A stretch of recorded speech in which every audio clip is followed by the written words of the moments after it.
네, 함께 말씀 봉독하겠습니다. 오늘 말씀은 창세기 4장 25절에서 26절까지 말씀입니다.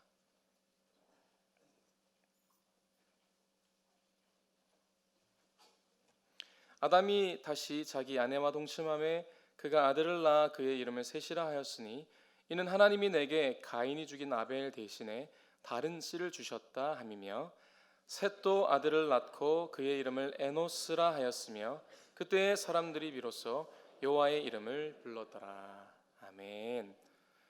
사람이 이름을 지을 때는 그 인생을 생각하며 짓습니다. 여러분들도 이름을 가지고 계시죠? 이름을 가지고 있는 그 의미와 또 내용들을 아마 아실 겁니다.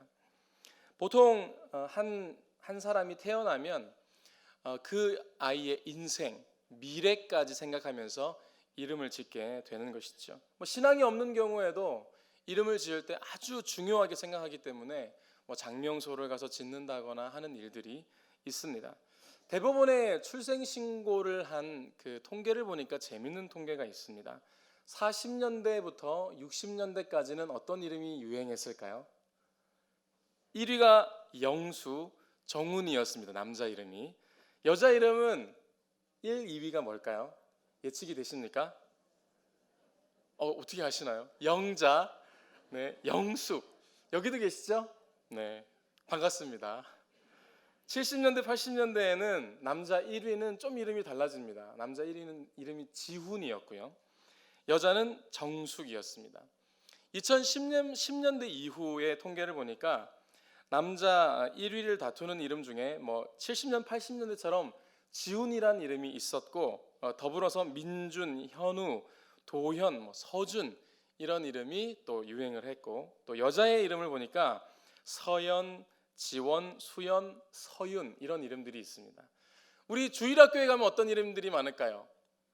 예은, 예준, 예서, 하은 이런 이름들이 많습니다. 네, 시대마다 이 이름을 부르는 그 가치와 의미들이 좀 다르다는 것을 좀 우리가 볼 수 있는데, 우리의 이름 의미가 참 의미들이 많습니다. 그런데 좀 문제는 뭐냐면 이름의 의미의 가치들이 좀 사라진다는 겁니다.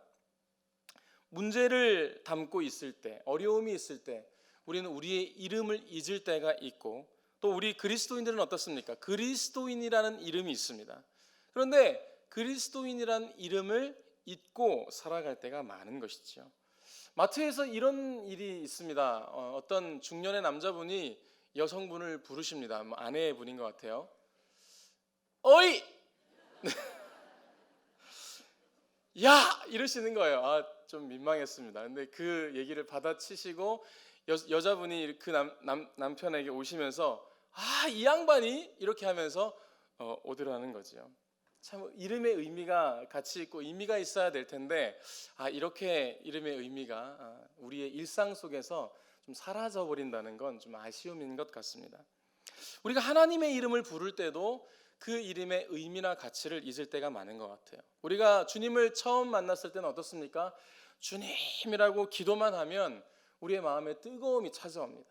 하나님이라고 부르고 기도하면 너무나 감격스러운 마음이었는데, 언제부턴가 하나님의 이름을 불러도 우리의 가슴은 냉랭하고 하나님의 이름의 의미가 우리 인생과는 너무나도 동떨어져 버리는 그런 일들이 우리 현실에서 벌어진다는 것이죠. 어떻게 하면 이런 하나님의 이름의 의미와 또 우리 그리스도인이란 이름의 의미, 그리고 여러분 각자가 가지고 있는 이름의 의미를 잊지 않고 상실하지 않고 살아갈 수 있을까? 오늘 본문의 말씀을 통해서 이런 생각들을 좀 확대해 갔으면 좋겠습니다. 하나님의 이름, 우리의 이름이 상실되지 않도록 하기 위한 첫 번째 오늘 메시지는, 함께 따라해 주시면 감사하겠습니다. 하나님께서 우리를 카라해 주셨습니다. 뭔 말인가 싶으시죠? 26절 말씀 보면 여호와의 이름을 불렀다라고 얘기하는 이 불렀다는 단어가 히브리어의 카라입니다. 이 불렀다는 것은 불렀다는 의미, 호칭, 누구를 부르는 의미도 포함이 되는 것이지만 칭했다라는 의미가 있습니다. 이 칭했다는 것은 정의 내리고 규정했다는 의미죠. 데피니션 한 겁니다. 창세기 1장을 보면 하나님께서 만물을 정의 내리시는 장면이 쭉 등장을 하는데, 창세기 1장 5절을 보면 하나님이 빛을 낮이라 부르시고 어둠을 밤이라고 부르셨습니다. 여기 불렀다라고 하는 부르시고의 이 단어가 바로 히브리어의 카라, 오늘 여호와의 이름을 불렀다는 것과 같은 것입니다. 여기에 불렀다는 이 카라는 칭한 겁니다. 그러니까 빛을 빛이라고 칭해 주셨고 어둠을 어둠이라고 규정한 그 이후부터 빛은 빛이 되었고 어둠은 어둠이 될 수 있었던 것이죠. 창세기 1장 8절 말씀을 보면 궁창을 하늘이라고 부르시고 1장 10절 말씀에 묻을 땅이라고 부르셨습니다. 하나님이 그렇게 정의 내리고 규정해 주지 않으셨다면 우리가 하늘을 하늘이라고 부를 수 없고 땅을 땅이라고 부를 수 없는 거지요. 하나님이 그렇게 불러주셨기 때문에 하늘은 하늘이 된 것이고 땅은 땅이 된 것입니다. 마찬가지입니다. 우리를 하나님께서 우리를 카라해 주셨기 때문에 오늘 우리 존재가 여기에 지금 앉아 있는 것이죠. 하나님이 우리를 하나님의 자녀라고 카라해 주셨기 때문에 오늘 우리가 여기 있는 의미가 있는 것입니다. 하나님께서 그래서 출발시켜 주신 이 의미가 바로 우리 인생이 주님이 우리를 불러주심 때문에 가능하다고 이야기하는 것이 오늘 본문 속에 나타나고 있는 비밀이고 의미인 것이지요. 오늘 여기 계신 모두가 다 하나님이 규정해 주시고 정의 내려주신 존재답게 살아가시는 우리 모두가 되실 수 있기를 바랍니다. 창세기 17장 5절 말씀을 보면 아브라함을 아브라함이라고 부르는 사건이 등장합니다. 아브라함의 뜻은 어떤 뜻인지 아시죠?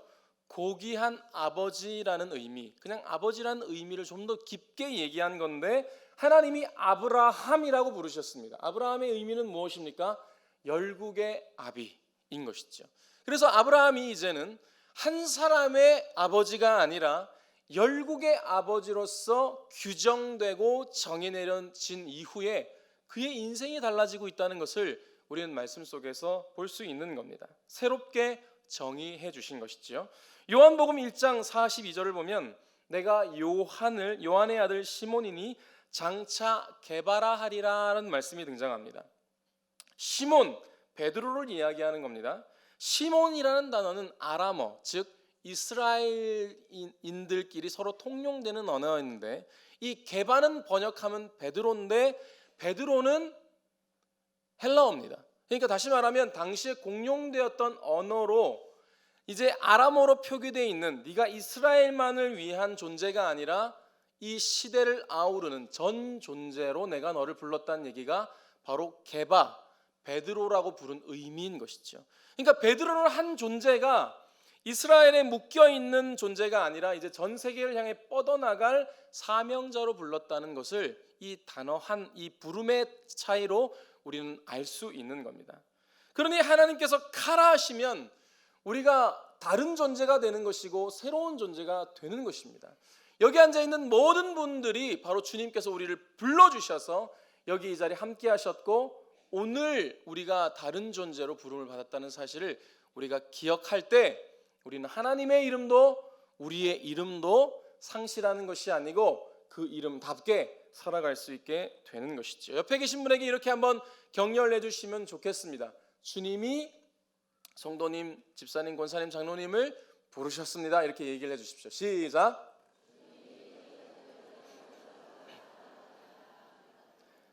네, 그래서 우리가 어떤 위치에 있느냐는 상관없는 겁니다. 하나님이 그냥 우리의 그 존재를 귀하게 여기신다는 것이죠.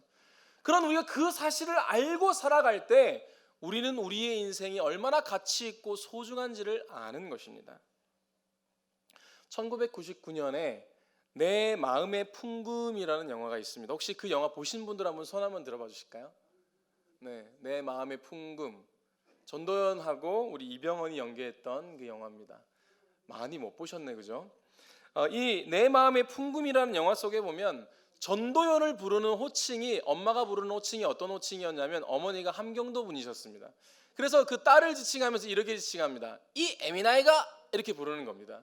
그래서 뭘 잘못해도 에미나이, 그냥 불러도 에미나이, 뭐 그냥 부르는 호칭이 에미나이인 거죠. 뭐 경상도 사투리로 얘기하면 뭐 가시나 정도로 아마 될 건데 뭐 이 전도연이 연기를 하면서도 그 존재가 에미나이였기 때문에 뭐 존재가 소중한지 모르고 동생들하고도 그냥 뭐 이 고무줄 놀이 뛰기 하면서 아기를 업고 동생들을 챙기면서 그냥 그렇게 볼품 없는 모습으로 살아갑니다.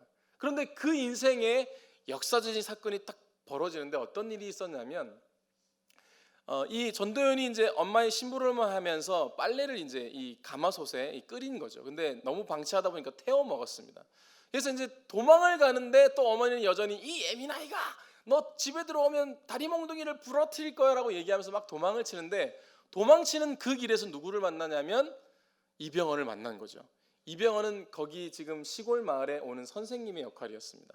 그래서 전도연을 딱 만나고는 이 이병헌이 운명의 대사를 딱 치는데 뭐라고 얘기를 하냐면 저기 아가씨 말씀 좀 물을까요? 산리초등학교 가려면 어디로 가야 되나요? 이렇게 딱 굉장히 고급스럽게 멋지게 물은 겁니다. 그 얘기를 들었던 전도연이 대답도 못하고 방향만 딱 쥐고는 막 도망을 가요. 전도연이 인생이 이제 어떻게 변했을까요? 이 에미나이가 하고 불렀던 그 존재가 벼랑간 아가씨가 된 겁니다. 그래서 막 자기를 가꾸고 이 예전과는 다른 동생들이 고무줄 뛰기 놀이 같이 하자고 불렀는데 내가 지금 너희랑 고무줄 뛰기 할 그런 나이야 이러면서 다른 마음이 됐다는 것이죠. 이게 무슨 얘기입니까? 영화 속에서 참 잘 표현한 것 같은데 누가 나를 어떻게 불러주느냐가 너무나 큰 차이로 나타난다는 거죠. 여러분도 마찬가지입니다. 여러분도 사랑하는 사람의 애칭이 있으시죠? 그 애칭을 부를 때 어떤 마음으로 부르세요? 저기 아까 마트에서처럼 어이! 이렇게 부르진 않으시죠? 그렇게 안 하시기를 부탁을 드립니다. 사랑하는 사람에게 사랑하는 마음을 담아서 불러줄 때 그 부름을 받은 대상의 마음이 달라진다는 거죠. 우리 자녀들에게도 마찬가지입니다. 너무나 소중한 존재입니다. 야단을 치거나 그럴 때도 아이들의 호칭은 정확하게 이름과 또 사랑하는 마음을 담아서 부르신다면 다른 존재가 될 수 있는 것이죠. 오늘 본문 말씀이 그런 의미입니다. 하나님이 우리를 카라 하실 때 상실된 이름을 회복할 수 있다는 것이죠. 왜 그렇습니까? 하나님의 가치가 하나님의 존엄성이 우리 안에 들어오기 때문에 그렇습니다. 우리가 하나님의 존엄과 가치 그 영광으로 출발된 존재라는 것을 알게 되기 때문에 주님이 우리를 카라 우리를 부르신다는 것이 얼마나 귀하고 놀라운 은혜인지 우리가 깨달아야 한다는 것이죠. 고대 서기관들의 전승 속에는 이 하나님의 이름에 대한 존엄과 가치를 나타내는 표기법, 이제 이 독법 지침이라고 이야기하는 지침이 있습니다. 신명 사문자를 기록하는 방법인데요. 신명 사문자라고 들어보셨습니까? 하나님의 이름을 기록하는 신명 사문자라고 불렀습니다. 하나님의 이름을 그렇게 불렀는데요. 여기 지금 자막으로 나오죠. 하나님의 이름 이 네 글자를 부를 때에 이런 문화가 있었습니다. 당시 서기관들이 성경을 사본했죠. 사본할 때 제가 지난 설교할 때 하나님의 애트에 대한 설교할 때 봉함한다는 게 어떤 의미인지 말씀드렸습니다.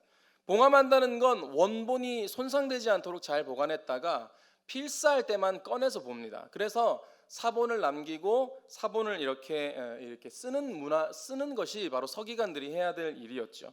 근데 사본을 하기 위해서 원본을 볼 때 여호와라는 이름, 그러니까 여기 있는 지금 신명 사문자는 어떻게 읽느냐면 야훼라는 이름입니다. 하나님의 이름이죠. 이 야훼라는 이름이 딱 등장할 때 오늘 본문 말씀에도 26절에 보면 여호와의 이름을 불렀다라고 하는 이 여호와가 여기 지금 신명 사문자 바로 야훼라는 표기입니다. 딱 만나면 어떻게 했냐면 야훼라는 이름을 딱 발견합니다. 그러면 쓰고 있던 펜을 탁 내려놓습니다. 탁 내려놓고 뭐하러 갈까요? 목욕하러 갑니다. 하나님의 신성한 이름을 써야 되니까 촥 목욕을 머리끝부터 발끝까지 촥 목욕 재개를 하고 그리고 나서 아주 가지런히 옷을 입고는 이 신명 사문자 야훼를 쓰는 거죠. 야훼를 딱 쓰고 나서 사본하는 하루 일과를 마무리했습니다. 그리고는 그 이름을 쓴 펜을 어떻게 했을까요? 부러뜨려서 태웠어요. 이제 하나님의 이름을 썼으니까 다른 이름을 이 펜으로는 못 쓴다 그겁니다.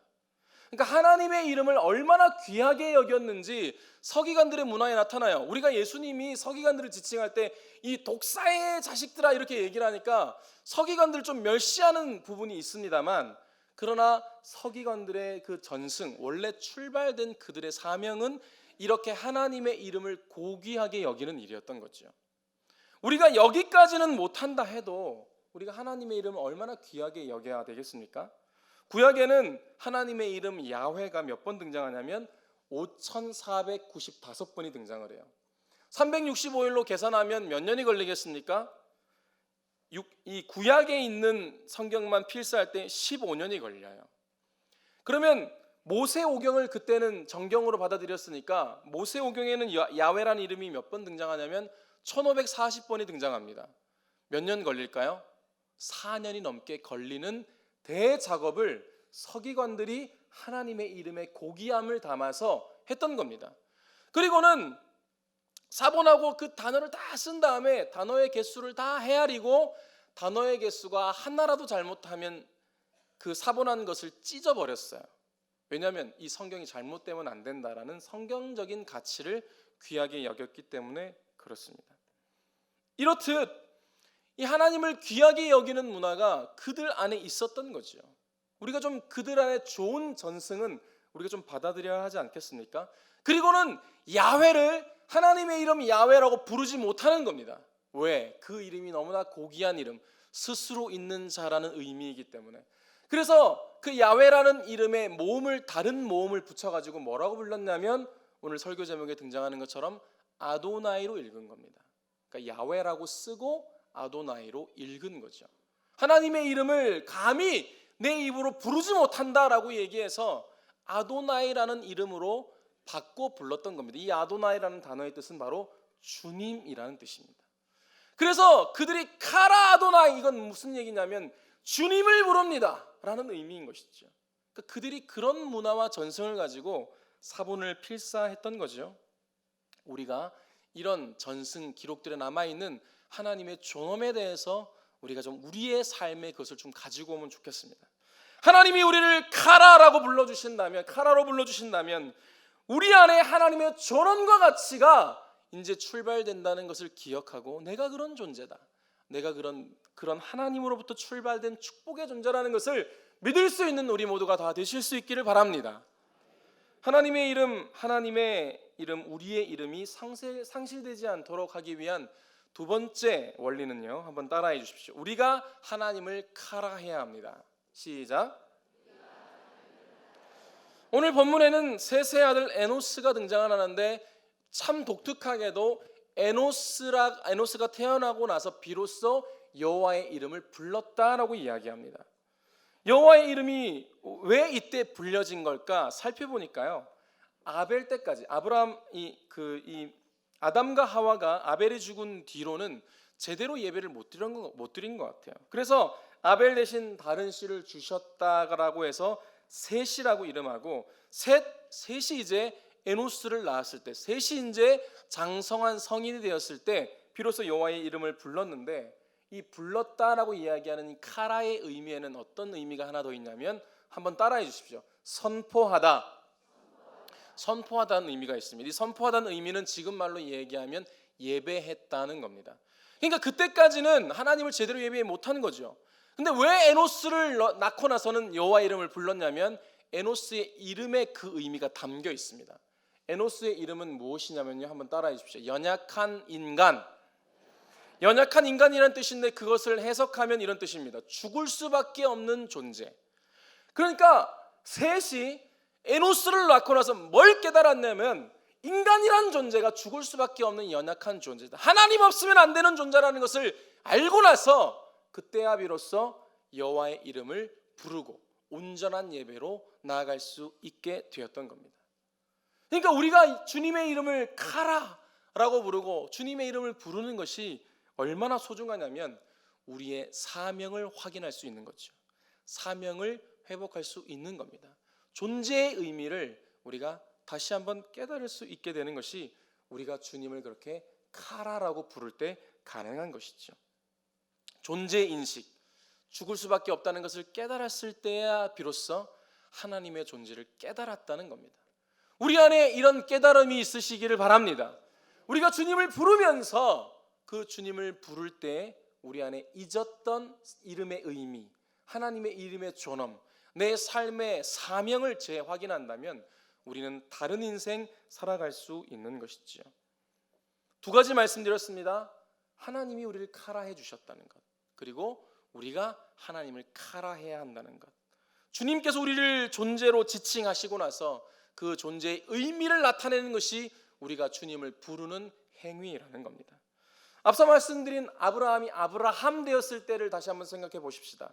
아브라함이 아브라함 되었을 때, 열국의 아비로 되었을 때 그 안에 열국의 아비답게 살아가기 위한 사명감이 이제 생기기 시작했습니다. 물론 그가 처음부터 불려질 때부터 그렇게 됐던 건 아닙니다. 시행착오 끝에 그가 열국의 아비로 되어 가는 사명감을 그가 깨닫고 다른 인생을 살았던 것이죠.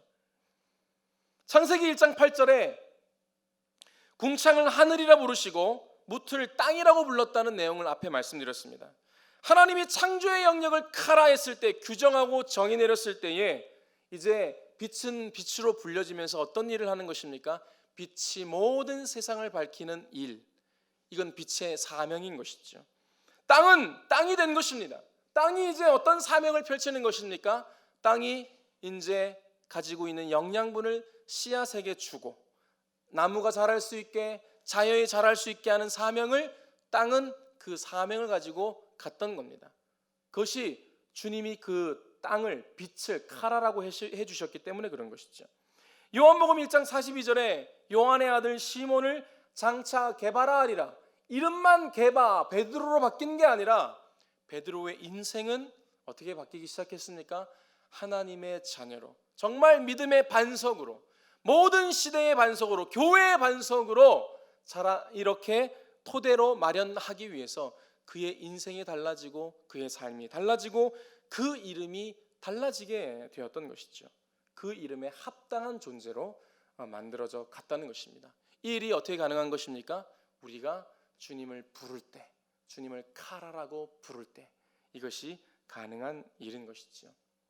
우리 안에 이런 주님을 부르는 간절함을 회복하실 수 있기를 바랍니다. 주님을 부르는 그 간절함이 오늘 우리 안에 있다면 오늘 우리는 다른 삶을 살아갈 수 있게 될 것입니다. 말씀을 좀 정리하려고 합니다. 지난 하나님의 애트에 대한 설교를 하면서 북한에 대한 말씀을 드렸죠. 1972년에 평양에서 개성으로 하는 고속도로를 건설하는 현장에서 그 토굴에서 발견된 20명이 넘는 그리스도인들이 순교하는 말씀을 드리면서 우리가 하나님의 정한태가 있다는 것을 말씀을 드렸었습니다. 그런데 이 목사님이 이 이상 목사님이란 분이 1972년에 태어난 이 곡산에서 태어난 한 청년을 평양에서 만납니다. 너무 놀라서 1972년에 곡산에서 어떤 일이 있었는지 혹시 들어봤는지 물어보니까 모르는 거예요. 그래서 곡산에서 있었던 일을 얘기해 줬습니다. 그때 그리스도인들이 그렇게 있었는데 목을 매면서도 나를 구원해 주신 주님을 포기하지 않고 살았고 그 믿음을 가지고 살면서 지금까지도 거기 있는 그리스도인들의 이 믿음이 지금도 회자되고 있다는 이야기를 해주면서 그 감격스러운 사건을 이야기를 한 거죠. 그러니까 이 72년생이 곡산에서 태어난 이 청년이 너무 감격하면서 뭐라고 얘기했냐면 이렇게 얘기합니다.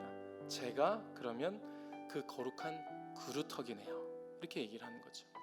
깨달은 겁니다. 이제 알게 된 겁니다. 그리고 나서 이제 계속 북한 선교에 대해서 함께 기도하고 교제하며 이제 이 청년도 나이가 많이 들어서 이제 40이 넘어갔습니다. 작년에 이 일이 또 다른 일이 있었는데 2016년에 이 곡산에서 만났던 이 70년 곡산에서 만났던 그 청년이 이제 장성하여 가족과 자녀들이 있었는데 복음을 전하는 일로 믿음을 가지고 있다는 것 때문에 작년에 수용소로 끌려가게 됐다고 해요.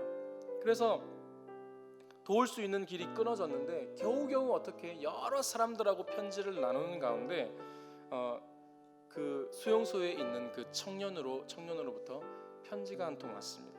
뭐라고 왔냐면 이렇게 왔습니다. 목사님, 저 석방 되도록 기도하지 말아주세요. 제 믿음이 변질되지 않도록 기도해 주세요. 이렇게 기도를 했더라는 겁니다. 9살하고 6살의 딸이 있었습니다. 이 고백이 정말 살고 싶지 않는 마음 때문에 이렇게 얘기한 거겠습니까? 아니죠. 그 안에 있었던 그리스도인이라는 이름이 변질되지 않기 위한 믿음이 그 안에 있었던 겁니다. 지금도 그리스도인이라는 이름을 지키기 위해서 목숨을 걸고도, 목숨을 바꿔서라도 그 이름을 지키기 위한 그 신앙적인 일들이 지금도 일어나고 있는 이때입니다. 우리의 삶은 어떻습니까? 우리의 이름, 하나님의 이름의 존엄, 우리 그리스도인이라는 이 이름이 점점 더 회색되어져 가는 이때에 우리가 회복해야 될 것은 무엇입니까? 카라 아도나이, 카라 아도나이, 주님을 부를 때 우리 안에 있는 이 일이 이제는 회복된다는 것입니다. 이름이 변질되지 않기 위해서, 세상과 타협하지 않기 위해서 내 안에 나를 출발시킨 하나님의 존재가, 전 존재가 내 안에 나를 이끄실 수 있도록 우리가 그 카라의 영광 안에 들어갈 때, 주님이 나를 부르시고 규정해 주신 그 안에 들어갈 때 우리 인생은 다른 인생 살 수 있게 되는 것입니다. 우리 모두가 다 이 이름을 가지고, 그리스도인이란 이름을 가지고, 내 이름에 부여된 의미를 가지고, 하나님의 이름으로 출발된 그 이름의 의미를 가지고 변질되지 않기 위해서 주님을 붙잡고 살아가는 우리 모두가 되셨으면 좋겠습니다.